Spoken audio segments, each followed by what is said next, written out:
நம்மளுடைய நவீன தமிழ்நாடை இன்னும் மேலும் மேலும் மெருகேற்றி கொண்டே வருகிற நம்மளுடைய முதல்வர் அவர்களுக்கு எல்லாம் சேர்ந்து ஒரு பெரிய வணக்கத்தை அளிப்போம். Sir, thank you so much for joining us. ரொம்ப நேரமாக இங்கே வந்துட்டு நீங்கள் செஞ்ச திட்டங்கள் அதில் பயனற்ற நிறைய பேர் வந்து பேசினாங்க. ஐ திங்க் இவங்க 3 பேரும் ரொம்ப லக்கி உங்கள் முன்னாடி பேசுறதுக்கான ஒரு வாய்ப்பு கிடைச்சிருக்கு. So Aishwarya, please go head. So நான் சொல்லிட்டு இருந்த மாதிரி இது நன்றிக்கான மேடை இல்லை. ஆனால் இது நன்றி சொல்ல முடியாமல் எங்களால் தவிர்க்க முடியாது.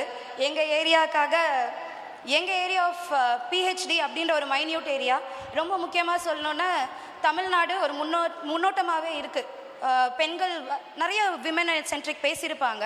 பெண்களோட எஜுகேஷன் வந்து கல்யாண பத்திரிகை போடுறதோட நிப்பாட்டாமல் நல்ல சமுதாயத்தை படித்த பெண்களால் முன்னேற்ற முடியுன்ற நம்பிக்கையோட எங்களுக்கு இந்த மாதிரி ஆப்பர்ச்சுனிட்டி கொடுத்த முதல்வர் ஐயா அவர்களுக்கும் துணை முதல்வர் ஐயா அவர்களுக்கும் எங்களை நல்ல வழியில் வழிகாட்டி கொண்டிருக்கின்ற எங்களுடைய நெறியாளர் எங்கள் எல்லா சிஎம்ஆர்எஃப் கேண்டிடேட் சார்பாகவும் இந்த நன்றியை நான் இங்கே சொல்லிக்கிறேன். என்னுடைய நெறியாளர் என்னை வழிகாட்டி இந்த எக்ஸாம் எழுத வச்சு என்னுடைய நெறியாளர் தேன்மொழி அம்மா, என்னுடைய கல்லூரி முதல்வர் அம்மா, என்னுடைய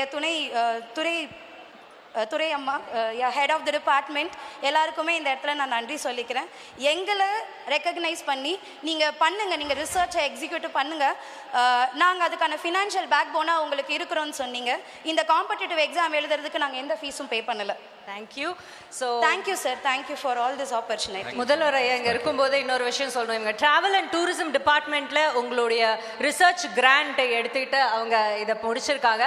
ட்ராவல் அண்ட் டூரிசம் டிபார்ட்மெண்ட்டுக்கு நீங்கள் இந்த கிராண்ட் கொடுத்தது ரொம்ப ரொம்ப நன்றி ஐயா. ஏன்னா நான் அதுதான் படித்தேன், எம்ஃபில் படித்தேன், யூனிவர்சிட்டி ரேங்க் ஹோல்டர். ஆனால் பிஹெச்டி பண்ண என்னால் முடியலை. நிறைய தடங்கள் இருந்தது. எனக்கு ஸ்டாஃப் மெம்பர்ஸ் ரொம்ப கம்மியாக இருந்தாங்க. இவ்வளோ ஒரு சின்ன ஒரு டிபார்ட்மெண்ட்டுக்கு கூட இன்னைக்கு கிராண்ட் கிடச்சி எங்களுக்கு அப்புறமா படித்து அந்த ரிசர்ச்சுக்கு ஃபண்ட் கிடச்சி நீங்கள் படிக்கிறது எனக்கு ரொம்ப சந்தோஷம். Let's give a big round of applause. அந்த ரிசர்ச் ஃபண்ட் கிடைக்கலன்னா என்னமா இருப்பீங்க? என்னமா ஆயிருப்பீங்களா? கண்டிப்பாக டிஸ்கண்டினியூ பண்ணுறதுக்கு நிறைய வாய்ப்புகள் இருந்தது. ஏன்னா ஃபினான்ஷியல் ஸ்ட்ரகிள் கொஞ்சம் இருந்தது. டெஃபினெட்லி நிறைய இடத்துல ட்ராவல் பண்ணணும் அப்படின்ற போது ஸ்டேட் லெவல் எக்ஸாம்ஸில், சென்ட்ரல் லெவல் எக்ஸாம்ஸில் கன்சிடர் பண்ணாத ஒரு ஃபீல்டு தான் tourism and travel management. I hope டிடியாக்கா would admit it. ஸோ அந்த துறையை கூட எங்களோட காம்படிட்டிவ் எக்ஸாமில் கொடுத்து ஒரு தன்னம்பிக்கை கிடச்சிது, ஃபினான்ஷியல் இண்டிபெண்டன்ஸ் கிடச்சிது. அதனால் மட்டுமே எங்களால் முழுமூச்சாக இந்த ரிசர்ச்சை பண்ண முடியுது. ஃபைனல் இயர் படிக்கிற ஸ்டூடெண்ட்ஸ் எல்லாருமே இந்த எக்ஸாம் எழுதுங்க. எங்கள் சிஎம்ஆர்எஃப் அஃபீஷியல் டீம் இருக்காங்க. எந்த டவுட்னாலும் கிளாரிஃபை பண்ணி எங்களை ப்ராப்பராக கைட் பண்ணி ஃபினான்ஷியல் சப்போர்ட் மட்டும் இல்ல, கைடன்ஸ் எங்களுக்கு அவங்க நல்லபடியா கொடுக்கறாங்க. ஏன்னா இது ரொம்ப சின்ன ஒரு டிசிப்ளின். இந்த சின்ன டிசிப்ளின்ல இருந்து இன்னைக்கு நீங்க வந்து இவ்வளவு தூரம் வந்திருக்கீங்க. நிறைய தடைகளை தாண்டி இங்க வந்திருக்கீங்க. உடனுக்குடன் செய்திகளை தெரிந்து கொள்ள சன் நியூஸ் பெல் ஐகானை கிளிக் பண்ணுங்க.